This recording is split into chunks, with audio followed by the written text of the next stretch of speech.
¿Qué? Auxilio, ayuda. Eddie, ¿dónde está Eddie que fue bombero? ¿Qué significa SOS, Edicito? En portugués. Ay, no, él tenía que dar la respuesta correcta.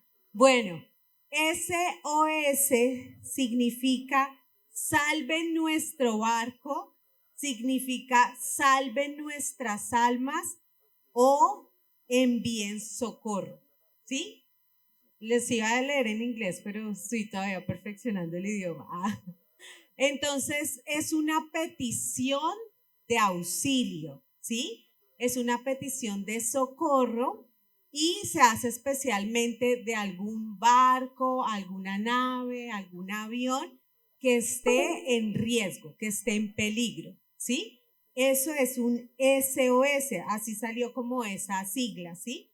Entonces, es una alarma, es algo urgente, es algo que requiere inmediatez, ¿sí? Por eso, si ustedes, bueno, si ahí podían leer, por eso la charla se llama así. SOS se buscan salvavidas, ¿amén? Ahora, quiero que leamos Ezequiel 22:30, que ya lo había leído el pastor Juan Carlos. Dice, y busqué entre ellos hombre que hiciese vallado y que se pusiese en la brecha delante de mí a favor de la tierra para que ya no la destruyese. ¿Y qué? ¿Qué dice ahí? Y no lo hallé. Vamos a leerla en esta versión a ver cómo dice. Dice, busqué a alguien que pudiera reconstruir la muralla de justicia para que resguardara al país.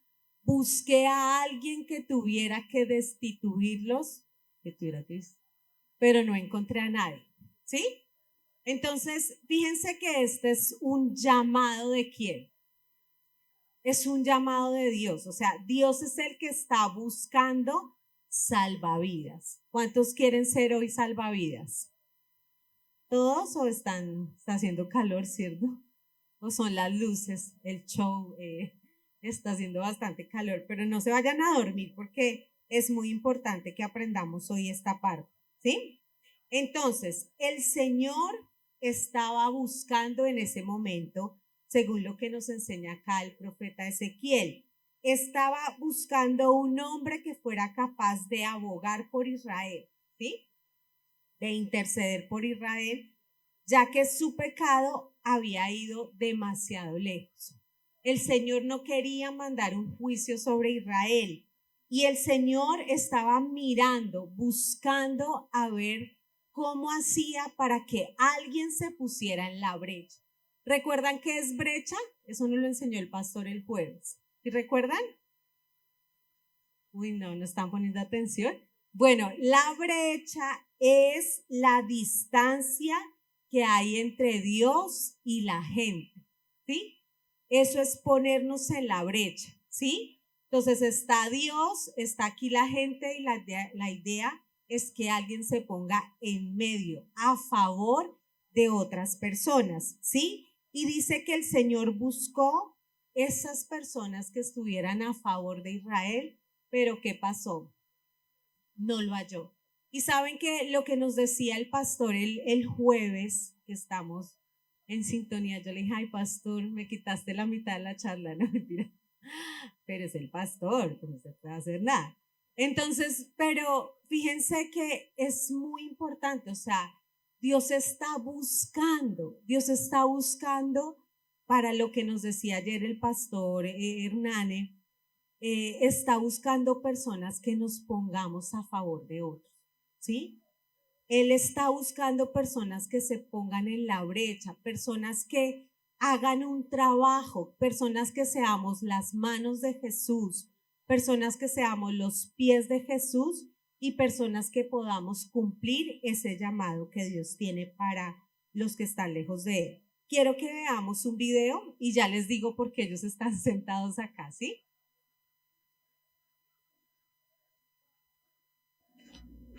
Hola, buen día. Mi nombre es Alejandro Rojas, soy médico internista y nefrólogo.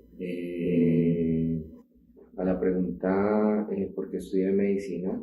Yo pienso que una influencia grande en la decisión fue por parte de mi madre, que ella es enfermera y siempre la vi en ella el ejemplo de querer ayudar a las demás personas. Ella hacía jornadas largas, turnos de noche, y siempre estaba muy satisfecha y gratificada después de las largas jornadas de trabajo de haber podido ayudar a alguien. Eso como que sembró la curiosidad en mí. Ya después, cuando pude lograr entrar a hacer esta carrera tan bonita, me di cuenta de que en realidad sí es una carrera muy gratificante. Es una carrera en la que puedes llegar a muchas personas, en la que quizás no siempre vas a tener la cura para una enfermedad, pero sí puedes llegar de una forma diferente para darle alivio, tranquilidad, paz en los momentos en los que hay que sobrellevar enfermedades. También pienso que es una linda oportunidad que me dio Dios para de pronto poder acercarme a las personas y indudablemente pienso que fue el propósito o es el propósito que Dios tiene y tuvo desde hace un tiempo para mi vida. Entonces, más allá de decir que en la medicina siempre curamos, yo pienso que en la medicina, más que curar, se trata de sanar, aliviar, dar paz, tranquilidad a una persona que quizás está en un estado de indefensión. Es una carrera muy hermosa.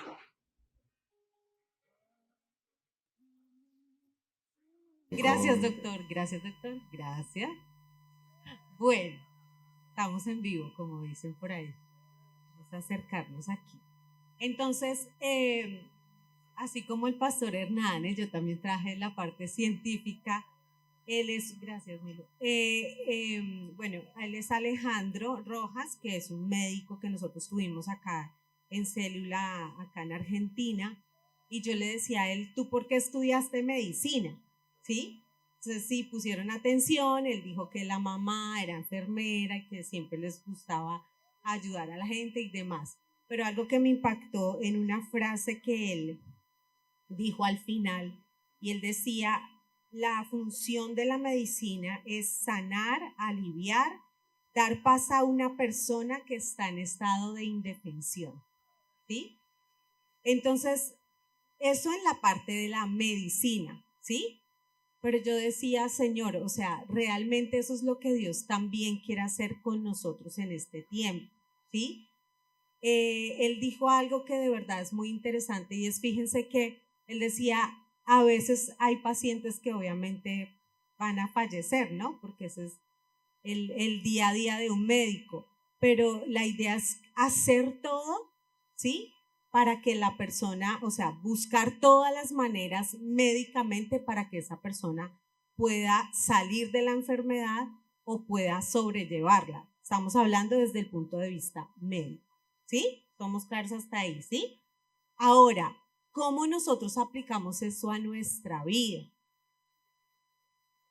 Hay un pasaje que está en Lucas capítulo 10, versículo 30, que dice, respondiendo Jesús, dijo, un hombre descendía de Jerusalén a Jericó y cayó en manos de ladrones, los cuales lo despojaron e hiriéndole se fueron ¿dejándole qué?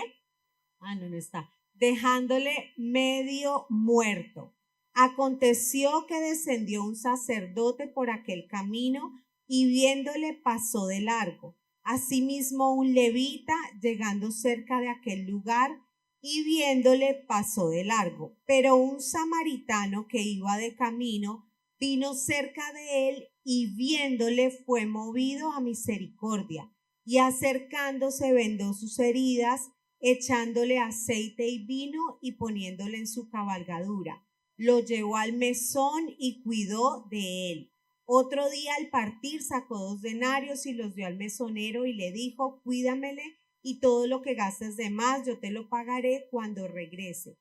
¿Quién pues de estos 3 te parece que fue el prójimo del que cayó en manos de los ladrones?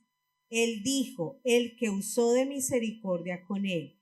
Entonces Jesús le dijo, ve y haz tú lo mismo. ¿Sí?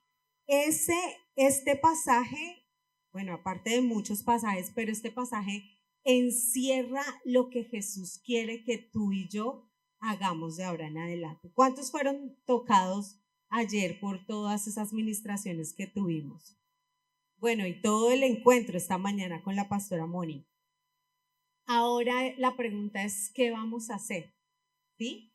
¿Qué vamos a hacer con todo eso que estamos recibiendo? Tenemos que convertirnos en esos salvavidas. Amén.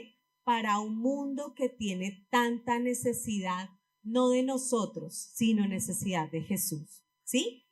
Entonces, lo primero que debemos entender en esta parte es ¿para qué estoy haciendo las cosas? ¿Sí? El primer punto es una misión, ¿sí? La misión que es cuando tú y yo entendemos para qué hago esto, ¿sí? ¿Para qué? ¿Para qué yo consolido una persona? ¿Sí? ¿Para qué llevo a una persona o la involucro en la universidad de la vida que encierra todo el proceso de consolidación? ¿Para qué?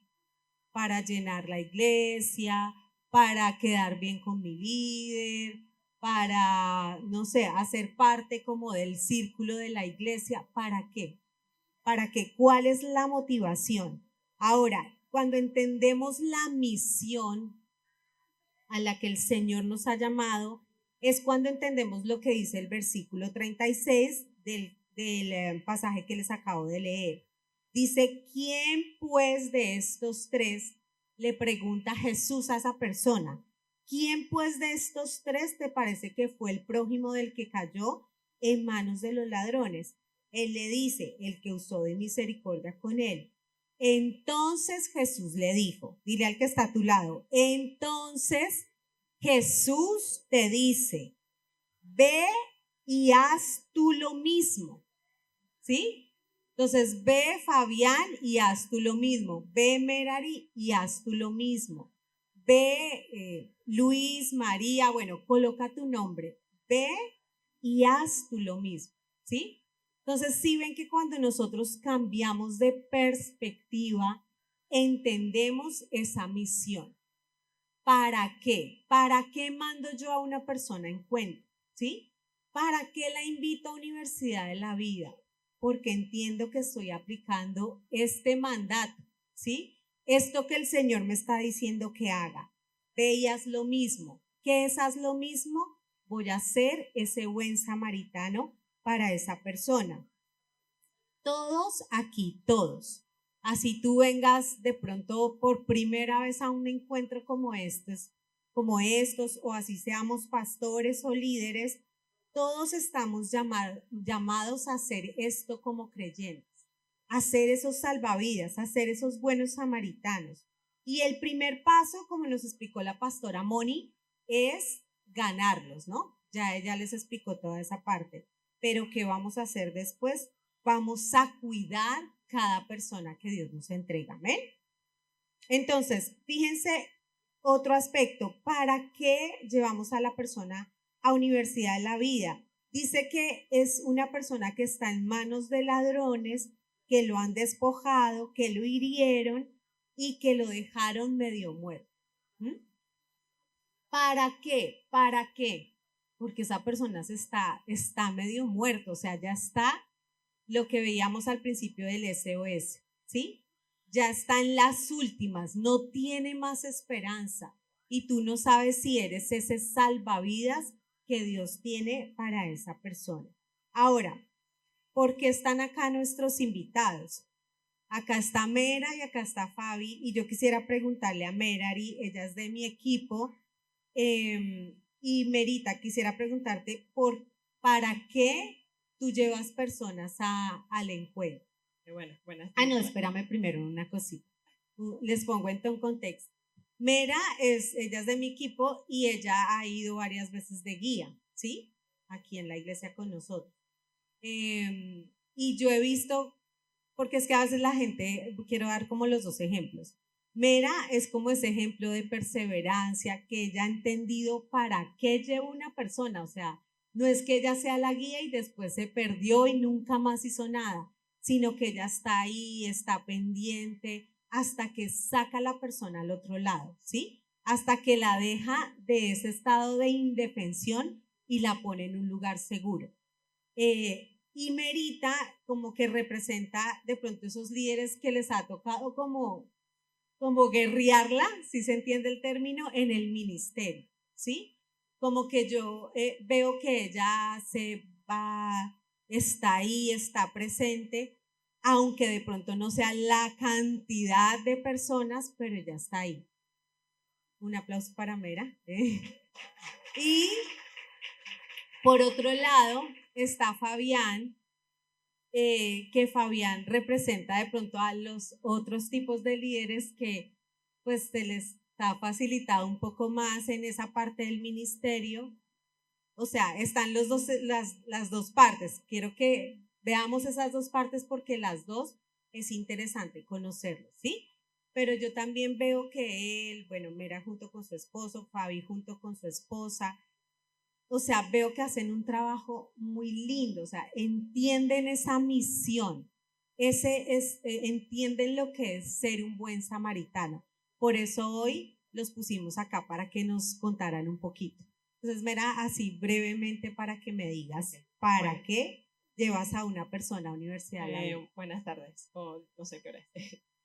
Bueno, yo creo que lo primero que nosotros debemos entender es que las personas todas tenemos una naturaleza de no dependencia de nadie, de autosuficiencia. Y esa autosuficiencia nos lleva a tomar decisiones incorrectas y por eso la gente está en el mundo tomando decisiones incorrectas y perdiéndose. Tenemos la naturaleza de automedicarnos. Si usted le duele la cabeza, usted se automedica y toma ibuprofeno y usted aconseja también el medicamento. Y en las emociones también nos automedicamos. En las emociones nosotros mismos creemos que ya tenemos la respuesta. Entonces, en el mundo andamos muertos en vida. O sea, caminamos, pero emocionalmente estamos mal.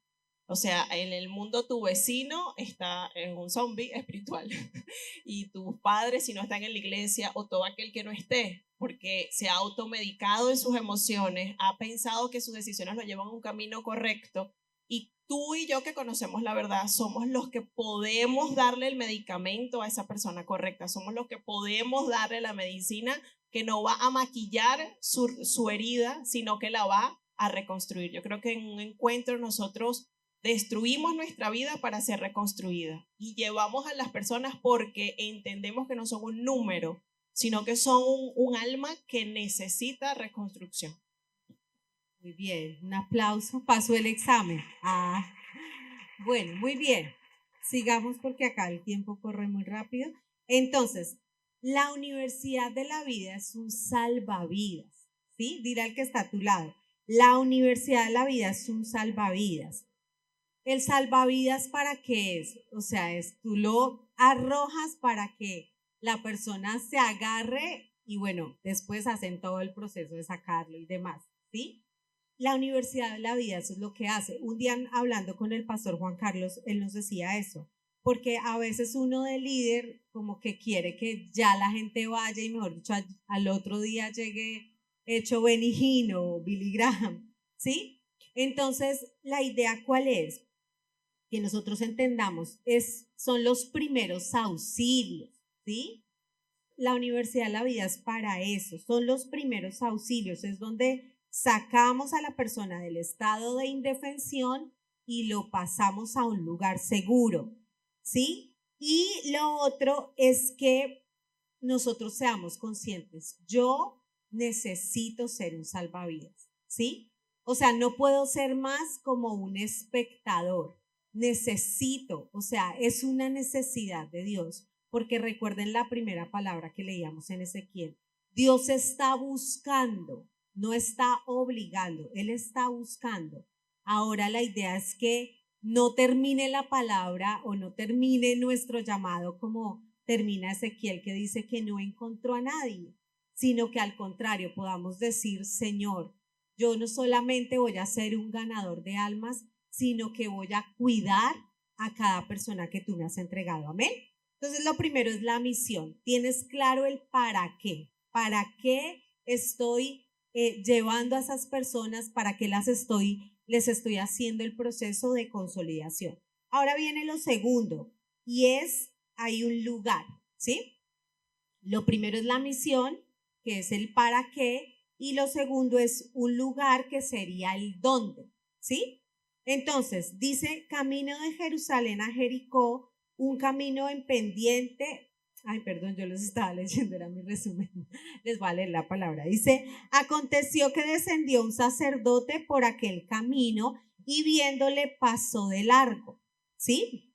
Asimismo, un levita, llegando cerca de aquel lugar, o sea, todos estaban en el mismo lugar, y viéndole pasó de largo, pero un samaritano que iba de camino, bueno, ahí ya ustedes lo pueden leer después, ¿sí? Entonces, hay un lugar, hay un dónde, ¿sí? Ese camino, dicen los estudiosos, que era un camino en pendiente, que eran muchos kilómetros en pendiente, ¿sí? Como en caída, como un camino de, ¿cómo es que se dice acá? De ripio, de trocha, sin asfalto, ¿sí? Y era una pendiente. Y aparte que era un camino lleno de ladrones. Claramente uno dice, pero el levita y el sacerdote pasaron y, claro, ellos estaban pensando en su bienestar, pero ya vamos a ver por qué, ¿sí? Entonces, yo debo entender que hay un lugar, hay un dónde, ¿sí? Aquí, ¿cuántos son extranjeros? ¿Cuántos no son argentinos? Ay, ahí sí levantan la mano poquitos. Ay, pastor, buenas tardes. Llegó el jefe, Dios mío. Bendícenos, no mentira. Bueno, entonces, sigamos. Nada de nervios. Bueno, entonces para los extranjeros que no levantaron su manita, que somos muchos, debemos entender que hay un lugar, ¿sí? Yo duré mucho tiempo estando acá, mi esposo siempre súper convencido que este era el lugar, y yo duré por muchos años con mis luchas. Los pastores lo saben que no estoy mintiendo. Entonces, no me encontraba, o sea, como que no me desarrollaba, no sentía que era el lugar. Sin embargo, tú y yo debemos entender, para poder hacer esta función de salvavidas, hay un lugar. Y ese lugar es donde hoy estamos geográficamente ubicados. Es Buenos Aires y es Argentina. Acá hay unas personas también de Tucumán, ¿sí? ¿Cuántos son de Tucumán? Bueno, son bastantes. Entonces, ese es el lugar, o sea, es esa la tierra que Dios nos ha entregado, y ese es el lugar donde nosotros tenemos que ser salvavidas, ¿sí? Porque ¿sabes qué pasa? Hay muchos, que era algo que ponía como el Señor en mi corazón, y es que hay muchos que, como me pasó a mí, vivimos del pasado, ¿sí? Entonces uno dice, ay, pero si fuera en Colombia yo haría, si fuera en Venezuela yo haría, si fuera en Perú yo haría, o incluso los argentinos que son de otras provincias, si fuera, si fuera, si fuera, y por eso no podemos ser salvavidas, porque no amamos ese lugar donde Dios nos ha puesto. Tenemos que amar esta nación, tenemos que amar esta ciudad, tenemos que amar esta provincia, para que podamos convertirnos en esos salvavidas. Porque si yo no amo el lugar donde Dios me ha puesto, no voy a poder prosperar en el ministerio. Amén. Entonces hay un lugar. Hay otros que fueron líderes y de pronto no tuvieron o tuvieron alguna mala experiencia en su liderazgo fuera de acá de la MCI. Bueno, de pronto también acá dentro de la MCI. Y de pronto esa mala experiencia lo que hace es que apaguemos el llamado, ¿sí? Entonces, a veces uno se da cuenta, con lo que predicaba ayer el pastor Hernane, muchas veces no es que Dios no quiera, no nos quiera respaldar, sino que nosotros hemos permitido que ese fuego del llamado se apague en nuestras vidas. Amén. Y lo tercero es el tiempo, ¿sí? Entonces, hablamos primero de una misión, que es el para qué; lo segundo, de un lugar, que es el dónde; y lo tercero que es el tiempo, que sería el por qué, ¿sí?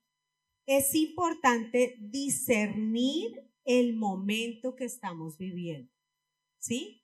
La verdad, ayer cuando el pastor Hernane predicaba esa parte que del mundo, que, bueno, ni les recuerdo porque ustedes anotaron mejor que yo, pero todo lo que él explicaba es tremendo porque a veces uno como cristiano vive más en el mundo natural que en el mundo espiritual, ¿sí? Tenemos que entender los tiempos, discernir el tiempo que estamos viviendo. Discernir, cuando nosotros entendemos, discernimos el tiempo, es cuando también nosotros empezamos a hacer esos salvavidas. Y aquí viene la pregunta para Fabián. Bueno, antes les leo. El versículo 33 dice, pero un samaritano que iba de camino vino cerca de él y viéndole fue movido a misericordia y acercándose y empieza a explicar todo lo que hizo por esta persona. Él entendió el tiempo, ¿sí? Él entendió que ese era el lugar, pero que también era el momento de actuar. Él sabía que él estaba medio muerto, o sea, él no podía decir, bueno, fíjense que él le dio un dinero al mesonero para que lo atendiera, pero él primero se ocupó de sacarlo de esa situación de muerte, ¿sí? Eso es lo que hace un salvavidas. Y ahora acá tenemos un súper salvavidas que es Fabián. Y me gustaría, Fabi, que tú nos expliques por qué es importante consolidar las personas y hacer que tengan ese proceso de universidad de la vida. Bueno, buenas tardes. Yo creo que es importante y antes de poder entender, digamos, todo esto, es entender también el contexto en el cual nosotros estamos hoy viviendo, ¿sí? El momento, la situación del lugar, cómo está la sociedad, ¿sí? Porque muchas veces nosotros queremos hacer la obra de Dios sin primero entender para qué la estamos haciendo, por qué la estamos haciendo, cuál es la necesidad que hay en el mundo, cuál es la necesidad que hay en la ciudad, con las personas, ¿sí? Porque cuando entendemos esto, también nosotros de cierta manera tenemos esa sensibilidad a poder entender a esa persona. Si yo puedo entender a esa persona, puedo saber cómo ayudarla, puedo saber cómo apropiarme de ciertas situaciones en las cuales yo puedo, como líder o como persona que quizás ya tiene un conocimiento de Dios, puede llevarlo hacia ese propósito que Dios quiere para su vida. Entonces creo que lo más importante antes de poder enviarlos y después empezar todo este trabajo de acercarlo, de poderle empezar a dar ese alimento espiritual que esa persona necesita para poder ser restaurada. Muy bien, Fabián, gracias. Gracias por tu respuesta. Entonces, lo que decía Fabi, es importante entender eso, ¿sí? No hay tiempo para perder. Dice la palabra que todo tiene tiempo y tiene ocasión. Y este es el tiempo, o sea, para esta hora Dios nos ha traído a esta ciudad, a esta nación, los que son argentinos mucho más. Tenemos que pedirle al Señor que traiga esa necesidad de convertirnos en salvavidas. Amén. Ya sabemos que es una misión, pero tú tienes que tener esa convicción de que esto es para todos los que estamos aquí, desde el más pequeñito hasta el más grande. Amén. Entonces es urgente. Por eso decimos es un SOS, es una alarma. O sea, Dios nos está diciendo, por favor, no pierdan más tiempo, no pierdan más tiempo en de pronto lo que nosotros llamamos nuestras prioridades, sino que sea, sí, aprovechemos el tiempo, que sea un momento y una ocasión para decir, Señor, de verdad, quiero que me puedas, no tanto que nos pueda usar, porque a veces uno dice, quiero que me uses, sino más bien que el Espíritu Santo sea el que obre en cada persona. Amén. No centrarnos tanto en nosotros, porque a veces centramos el llamado es en nosotros, ¿sí o no? En que nos digan, ay, qué bien que hablas, qué lindo que hablas, bueno, no sé, en que mis discípulos, en que me sigan, y dejamos, no permitimos que la gente mire a Jesús. porque nosotros no podemos cambiar a la gente. El único que puede hacer esta obra es Jesús y es el Espíritu Santo. Amén. Entonces es importante entender que es un tiempo. Dios nos está llamando para que lo hagamos ya, para que nos levantemos ya, para que nosotros cuidemos a esos nuevos creyentes, ¿sí? Aquí tengo dos personas que nos demuestran con hechos, bueno, ya después si quieren ustedes preguntarles, pero es posible hacerlo, ¿sí? Como les decía, en el caso de Merita, ella ha dedicado, de pronto habrán, como nos decía el médico del principio, habrán pacientes que se van, pero hicimos todo lo posible, ¿sí? Habrá gente que se va, pues a uno le duele, ¿sí o no? Pero yo entiendo que yo lancé el salvavidas, que lo que Dios me dijo a mí que hiciera, lo estoy haciendo, amén. Y no estoy siendo indolente frente a ese nuevito. Es como si una mamita, yo sé que este ejemplo lo hemos dado muchas veces, pero es como si una mamita tiene su bebé y lo deja tirado en la calle. O sea, es exactamente igual. Cuando nosotros tenemos esos bebés, esos nuevos creyentes, esos bebés espirituales y no los cuidamos, los dejamos totalmente desprotegidos, porque no es solamente que vengan a la iglesia, que vayan a mi célula, sino que ellos puedan seguir en ese proceso de conocer a Jesús, de afirmar sus pasos con Jesús, amén, de afirmar sus pasos a través de ese proceso de consolidación, de ese proceso de universidad de la vida. Por eso es importante que hacemos preparación para el encuentro. Hacemos 4 semanas de preparación, el encuentro y las otras 4 semanas siguientes para seguir afirmando a esa persona y después poderlo entregar a la parte de capacitación destino, ¿sí? Pero que tú y yo seamos conscientes, ¿estamos realmente haciendo eso? O simplemente a veces tenemos como olas de ganar, ¿sí o no? Después olas de encuentro y ya, como que hasta ahí nos llega todo el proceso. Pero a veces es por eso. No es porque Dios no quiera sanar el corazón, no es porque a veces incluso la gente esté dispuesta, sino porque nosotros como líderes muchas veces no hemos entendido que hay una misión que cumplir, que hay un lugar donde Dios nos ha puesto para cumplir esa misión y que también hay un tiempo para ejecutar esa misión. Amén. Y por último, sería la oportunidad, ¿sí? Que sería el quién. ¿Listo? Ahora, vamos al versículo, creo que es 36. Esperen un segundito. El 34. Dice, vendó sus heridas, echándoles aceite y vino, y poniéndole en su cabalgadura, lo llevó al mesón y cuidó de él.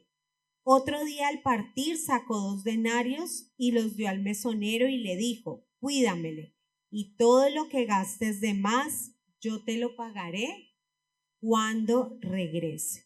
Entonces, este sería el último punto, la oportunidad, ¿sí? Y la oportunidad hace referencia al quién. ¿Quién quiere tomar hoy esa oportunidad? Les pregunto, ¿quién quiere tomar hoy esa oportunidad? ¿Quién quiere convertirse en un salvavidas? ¿Quién quiere de verdad aceptar esa invitación que Dios nos está diciendo? Estoy buscando. ¿Quién quiere decirle, Señor, heme aquí, envíame a mí? Amén. Entonces, el quién es el que toma la oportunidad. Fíjense que pasó el levita y pasó el sacerdote y ellos ¿qué hicieron? Nada, siguieron de largo. O sea, ellos no podían decir que no vieron a la persona que estaba, o sea, si uno ve un accidente acá afuera, anulo, ¿no? Bueno, en una película, para que no suene todo macabro. Entonces, si ve uno un accidente, es que el pastor me pone nerviosa, pastor. Entonces, si uno ve un accidente, pues obviamente si hay un médico, bueno, los médicos por su juramento deben ir y atender ese accidente, ¿sí o no? Pero ellos pasaron y ellos sabían que era una persona que estaba en las últimas, pero ellos siguieron de largo. ¿Mm? Ellos no tomaron esa oportunidad. Ellos dejaron esa oportunidad para otra persona. ¿Y quién tomó esa oportunidad? El buen samaritano, ¿sí? El levita y el sacerdote no quisieron tomar esa oportunidad. ¿Cuántos aquí ya son líderes? ¿Cuántos tienen célula? ¿Y los demás no tienen célula? Bueno, es una oportunidad. Ahora que Gis nos va a hablar más tarde de las células, es una oportunidad. Bueno, y si no tienes célula o si no la vas a abrir de manera pronta, puede ser ese instrumento de bendición para tus líderes y para tus pastores. Amén. Pero no podemos ser como el levita y el sacerdote, que conociendo que tenían que hacerlo, pasaron de largo, ¿sí? No podemos ser como esas personas que simplemente ocupan una posición, que me gusta que me digan líder o que me gusta que me digan pastor, sino que yo debo asumir esa misión que el Señor me está llamando a hacer. Amén. Fíjense que la palabra dice que el samaritano, en unas versiones dice el buen samaritano, en otras dice el samaritano. Y el Señor cuando destaca, o sea, destaca el trabajo de una persona es porque claramente hubo algo importante, ¿sí? Entonces, él no tenía una posición, pero él sí acudió a esa persona que estaba herida. Y sabes que cada ciclo de universidad de la vida es una oportunidad para que tú y yo podamos ayudar a esos que están medio muertos y sacarlos de ese estado de indefensión y pasarlos a un lugar seguro. Amén. ¿Cuántos quieren asumir ese desafío? Tenemos que llevarlo al mesonero. El mesonero ya después va a ser capacitación destino, ¿sí? Ya después va a ser otra formación, pero tenemos que sacarlos de esa condición. Ese es nuestro papel, o sea, no es otro, porque a veces uno dice, tenemos universidad en la vida, y muchos, que me incluyo, a uno le pasaba antes que uno quería ir era, uy, para que me den tal charla, el líder que se pone bravo porque al discípulo, entre comillas, no le dan una charla buena, entonces uno dice, ¿cuál es el sentido? O sea, vamos a hacer universidad de la vida con un propósito. ¿Y cuál es el propósito? Que las personas reciban a Jesús, ¿sí? Que las personas se afirmen, que podamos consolidar a esas personas y podamos sacarlos de ese estado de indefensión. Amén. Y dice lo último ahí, en el versículo 34, dice que él le dio 2 denarios, que era un salario de esa época, 2 denarios, se los dio al mesonero y le dice, cuídame y todo lo que gastes de más, yo te lo pagaré cuando regrese. ¿Qué significa eso? Cuando tú y yo accedemos a esa oportunidad, también requiere que tengamos un mayor grado de compromiso, ¿sí? A veces a uno le toca ayudarle a la gente. Yo veo que a veces líderes dicen, son como, o bueno, somos, porque todos hemos sido malos líderes en algún momento, como indolentes, ¿sí? Como que, no, es que no se consigue la plata. No, pues me toca a mí enseñarle, ¿sí o no? No es darle todo, pero me toca a mí enseñarle, ¿sí? Entonces hay muchos, aprovecho la cuña, vendiendo acá afuera para los próximos encuentros. Y es muy lindo porque es ver cómo esos líderes que hoy están acá representando los Mera y Fabián se esfuerzan, ¿sí?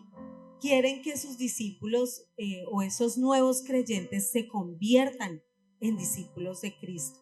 Y hay que hacer un esfuerzo de tiempo, que eso ya ustedes, todo lo hemos visto en talleres anteriores de consolidación. Hay que hacer un esfuerzo a veces de dinero, de tiempo, de consejería, de visitas, pero cuando yo tengo clara la misión, cuando tengo claro el lugar, cuando tengo claro el por qué lo hago, dónde lo hago, para quién lo hago, cuando tengo claro que es una oportunidad, no para mí, no para que yo sea reconocido, sino para que esa persona conozca y afirme sus pasos en Cristo, voy a hacer el trabajo de una manera diferente. Amén. Entonces, ¿qué les parece si nos ponemos en